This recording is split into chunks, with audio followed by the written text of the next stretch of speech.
Hey, hello. Hello? Hi.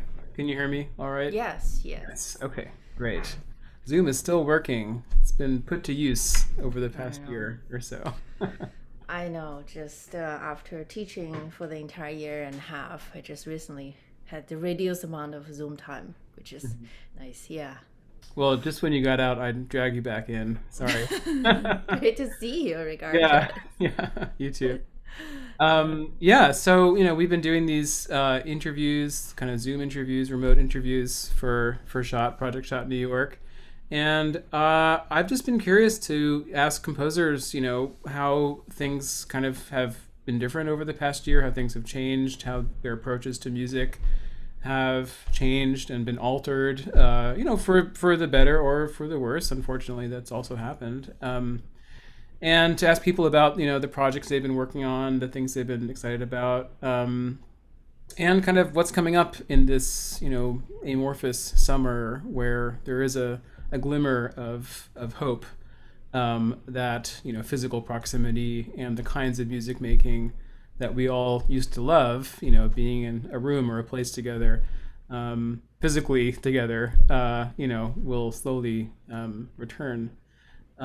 So yeah, I guess I would start by just asking about the few of the projects you've been working on. I know that you were a Chicago Opera Theater vanguard composer.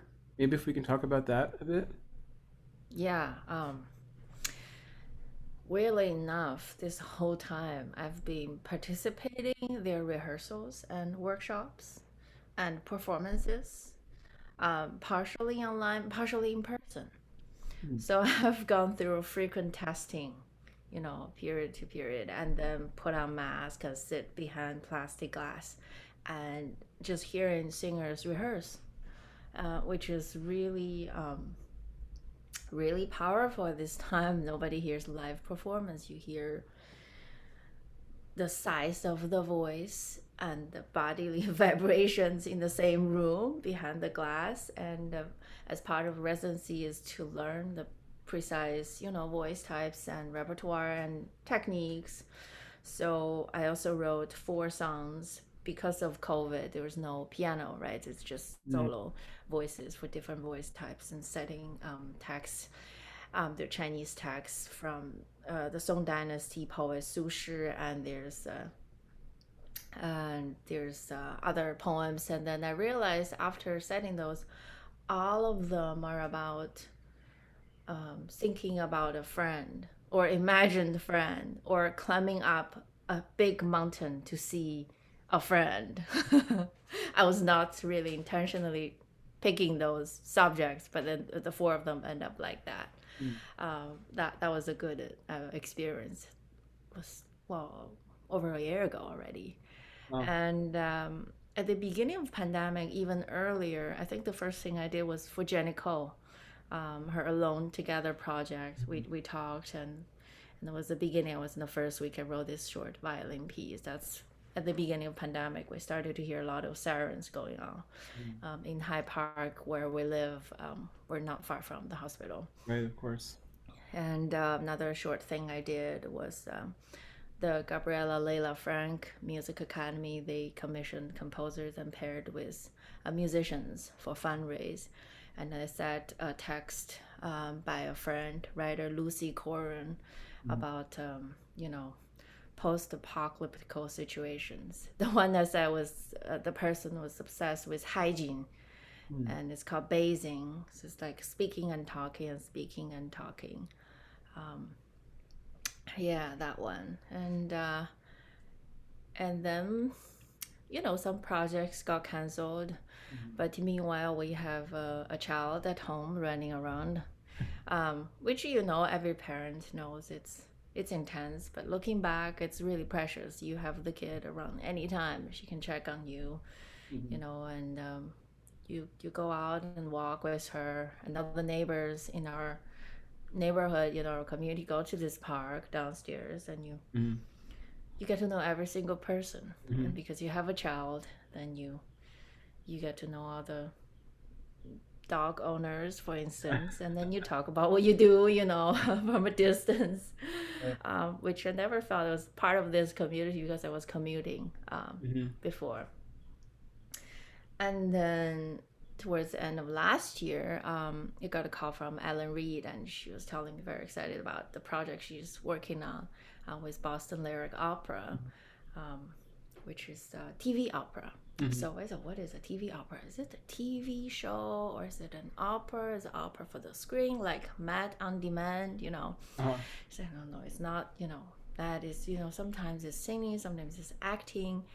And so it's a combination of on-screen singing and pre-recorded off-screen voice coming out while the acting role of the character is, in the role, and the voice would come from the offstage singer. And then I read the plot, the libretto, and I find it really fascinating. It's definitely a very young and story from today, a fantasy. I Mm-hmm. wouldn't tell you, you can still watch it. No spoilers. No spoilers. And there's very intense love, Mm. and there's, relationships between couples, and then there the loss and trying to save the lost ones. Mm. And there are things you can do to sacrifice in order to be with the beloved lost ones. Mm.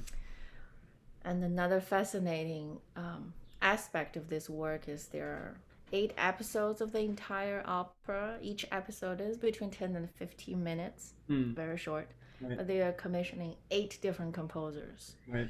And I totally jumped on because it is really interesting to see how different compositional voices can coexist, Yeah. and can reflect each other in one project. So Yeah. I worked on episode 5. Yeah. Okay. Yeah. I want to watch the whole series in order. I mean, that's kind of the thing that everybody has been doing this past year, right? Like binging entire series on Right. Netflix or streaming platforms. So it's interesting to think about a television opera now versus, I mean, there have been there's television operas from, the 60s. Of course, there's like Robert Ashley, Perfect Lives, and other kind of more conceptual small screen, right, operas. But it seems like the kind of philosophy or guiding aesthetic for this project is like, well, streaming media and episodic streaming media is like such a 2020 2021 thing. It's like the way that so many people cope with isolation. So it's interesting that the plot is also about like connection, physical connection, isolation, desire, and the kinds of sacrifices people have to make, because that reflects, I mean, sadly, the really often gut wrenching, terrible sacrifices that physical sacrifices people have to make, in the past year or so. So it seems like it lends itself towards, a kind of an operatic treatment, very, very well, Very well. Yeah. Except, as you know, opera usually go through evolutions of, revising and workshopping and changing the entire thing almost. But this is all done remotely, so you have to be so precise. And it was recorded in the studio with click track, and singers recorded on top of the instrumental tracks, and then they shoot on site and sing some of from the environment they're shooting in the desert, and then mixed in with the studio recording. And it's really interesting. When I heard the first draft, I wrote to the conductor. I said, "So there's no fermata?" And then he said, "Yes, it's a click track, and then we haven't really put that in." I was like, "Of course, I should think about these things." And I know this, but I forgot. Just Was it the something first time you about. worked Sorry. with was it the first time you've worked with the click track before? The first time I worked on a project that's entirely remote with Mm-hmm. click track. Mm-hmm. Yeah. In the past, it's like, okay, this electronics, you're gonna set a click track, and you know exactly what's gonna. But this is like, I haven't been to the physical space to hear the balance, and especially with a singer, Mm-hmm. and it's an all-star cast. And when you Hmm. see that, you're like, oh, these people you see, on Met on Demand, for example, have access, so I watch a lot. Hmm. Will be in this, and this might be too low, for this Isabel Leonard. I'm like, oh, I Hmm. shift this. But yes, it's entirely remote. Hmm. The whole procedure, yeah. But Yeah. they're going back and forth of editing and seeing the notes and see how your collaborators and colleagues listen are very interesting, but quite similar. Yeah, you would think they would point out the things, and they did. Yeah.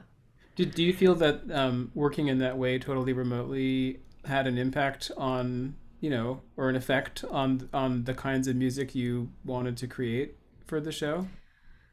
Or Yeah, not the it's show, really the opera, I interesting. don't know. For the For project? this one, I have to be very precise, Hmm. right?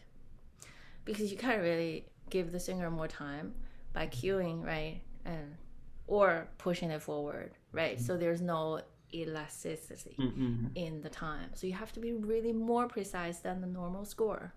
You see, you have to, but you don't want to make it too complicated, a meter change and all that if it's not necessary. And for other projects, I wrote a piece for the Seattle Modern Orchestra Hmm. for five of their musicians to be played synchronously Hmm. without a click track. For that one, it's more about figuring out who leads Hmm. and who cues to the next person, right? Hmm. How they collectively feel the structure. That's more like giving away the the dictatorship. But then the Desert Inn is I have to be very precise because they will play exactly that. You're like, oh, maybe you can come in later or earlier. No, that's not gonna happen. You Hmm. have to be um, very precise. So it goes to two extremes actually. Hmm. Yeah. Yeah, that's interesting how like working remotely can actually look or feel really differently in terms of musical decisions, compositional decisions, and aesthetic decisions. Um, thinking about like these different modalities of like how to have physical distance between people to prevent, COVID transmission. The last time we talked in February, you were telling me about this piece for The Crossing, which was going to have like 24 singers standing in a circle with a big radius, and then everybody was going to have their own speaker or something like that. Yeah. Um, And it happened. yeah, that's It amazing. was How did it last go? weekend. Yeah. And when I walked into the space, I'm someone who get lost easily, so I was in touch with organizations. Okay, so this is the Germantown, the Arboretum, and I imagine the Arboretum must be huge. So I said, well, this is your phone number, and what kind of sign am I looking for? That you won't get lost. So when they dropped me there, I got a ride. I just see it's like otherworldly in this green, amongst the trees there's little metal space, Mhm. but it's not manicured green, Mhm. and there's like a huge circle of speakers, and I recognize those speakers. They're very tall. They're like more than 6 feet each, The speakers are skinny. 6 feet tall. Yeah, skinny, but they have a very nice bottom, a Huh. box. So I see those black, like tall stickers sticking out of Right. the greens, and I'm like, oh, here I am. And then I actually had one of them dropped to me by Don O'Nally, their director. Hmm. He lives in Chicago during the pandemic while I was working on, so I want to understand what it is. Each singer has this speaker system to amplify their voice, and also they have an interface and a loop, Mm. so they could loop their voice and on top of that and adding more loops and and stopping and doing some processing. And I didn't use the sound effects because just decided to just work on the loops. Mhm. So the piece ended up being just happening like that, which audience sitting in the middle, and they started singing. I thought about the physical space, but no matter how hard you imagine a physical space, it is not the same when you actually are, in the space and just feeling the realness of it. Mhm. Um, so, but when I was writing the piece, I did think about how they, as a group, has such a strong voice, Mm. the aesthetic. But also they as a group, each individual singer in some of the recordings I heard has their unique personalities. So I try to combine the solo with, duo with like small group to the tutti. So and with the space, you kind of emphasis on where the source of the sound is from, and which voice is speaking which word. And the text, I was, we had a conversation about what are we writing about. I struggle so much at this time to sing. People really want to hear you sing. What do we have to sing at this time? And I thought about the poet that I already know, and just some of his poems are really incredibly powerful and penetrating. It's Forrest Gunder, who used to teach at Brown. That's where I met him. Now he lives in California, and his collection called Be With. It's dealing with grief, the loss, and experiencing it in the moment. So I chose two of the poems, setting it. It gives me an experience, we're all trapped at home at the same desk. You're trying to teach, you change your virtual background, and you're trying to, write music, and you have toys around you, entertain your kid, and then you have your entire life on this desk. But with his poems, it's so powerful. It literally took me out of this space. It's intense, but it's really like a travel, emotional journey. And after spending time with these poems, I find it so intense. I need to check it out. Be With. And I thought I need a prologue to give a different tone, because we don't really move on from grief, I don't believe, but we could do other things and revisit. So our relationship with grief and the personal space could change.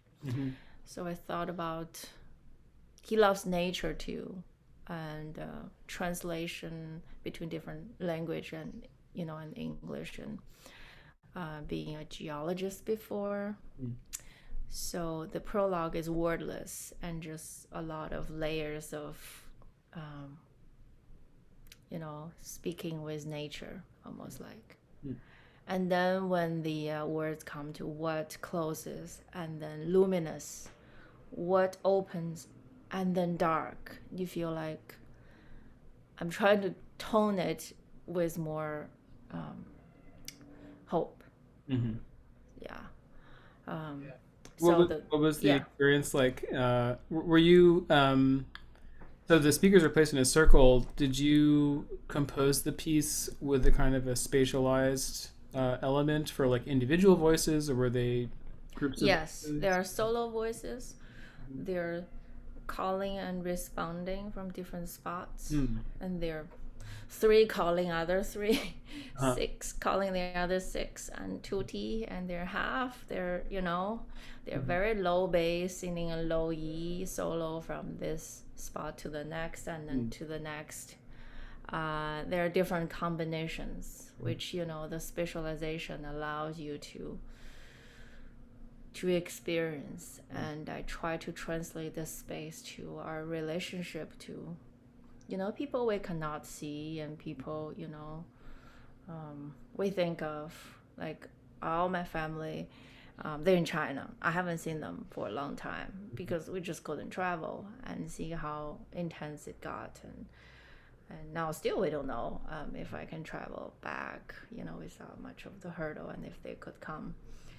And seeing a lot of the elevated Asian American hate crime makes me there's more time in hands, but more chaos at home, but there's more time to really read from different perspectives, and to understand the country as a whole, as a foreigner still. And I just thought there's this one course I started teaching at Brown, which is music in China since 1900. And I am not a musicologist at all, but I just thought I must learn my own history from outside of China, the sources I can read outside of communist China. Then I started to construct this course. Now, with this political climax and everything, I'm teaching it again, and I hope to take some time to develop to a larger course. It's a seminar. I feel like more people should learn history and different kinds of history.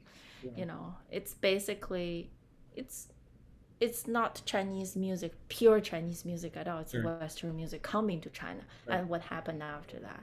It's popular culture, capitalism coming to China. What happened? So that made me think, it's important to teach that course. Yeah. Definitely. Yeah. Yeah. I mean, it's interesting just to think about like distance, spatial, historical, political, ideological distance, and Right. the idea of like bridging or connecting things across time. Um, that can happen. And chorus, and yeah, exactly. And the chorus singing, when I started the idea, I'm like, what kind of a chorus repertoire do I know?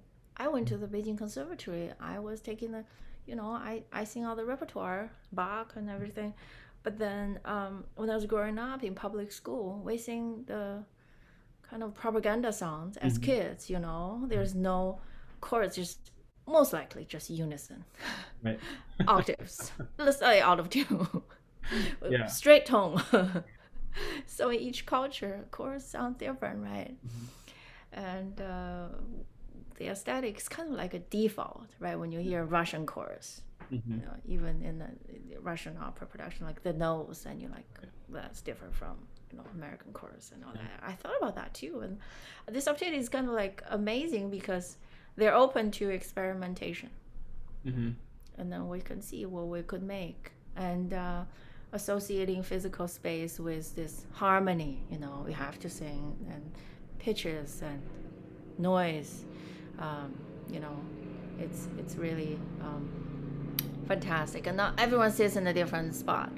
There were two performances that I sit, both relative in the middle, but they're different experiences. Right.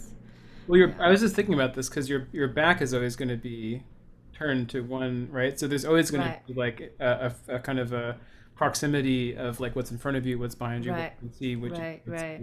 Yeah, they do have some projects you can walk through. Okay. Yeah, there are the pieces. There's one called The Forest, Donald developed. Yeah, then you can actually experience it. But the incredible thing is that when they started singing, you suddenly kind of can hear almost a visible dome above you. It really feels that way, like there's this thing and just hovered you. And then there's the breeze, and the trees started like swinging. Like, wow, you're making music in nature. It's not like precisely going back to concert hall at all. Right. Right. Yeah. Well, I was going to bring up this, this Janet Cardiff piece, the 40-part motet. Have you seen this? I'm sure maybe you must have like been thinking about this when writing this, but I remember seeing this installed in the MoMA, and like walking into the room with the 40 speakers set up in a circle, and then immediately my instinct was to kind of go up to each individual speaker and kind of like put my ear next to it. And right.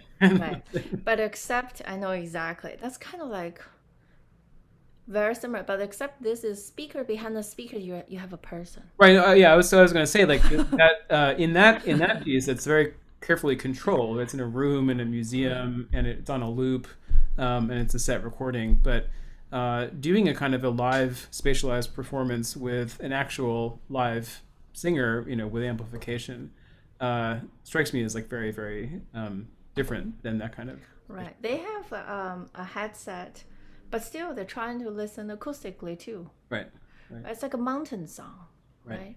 In some parts of different cultures and countries, you have to sing very out loudly a mountain song to tell your lover miles away, like what you did today.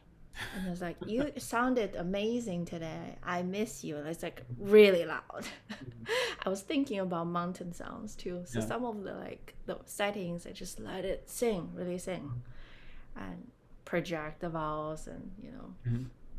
elaborate on those vibratos, Hmm. and yeah. So it's a combination of acoustic, so-called outdoor acoustic, and amplification. Right.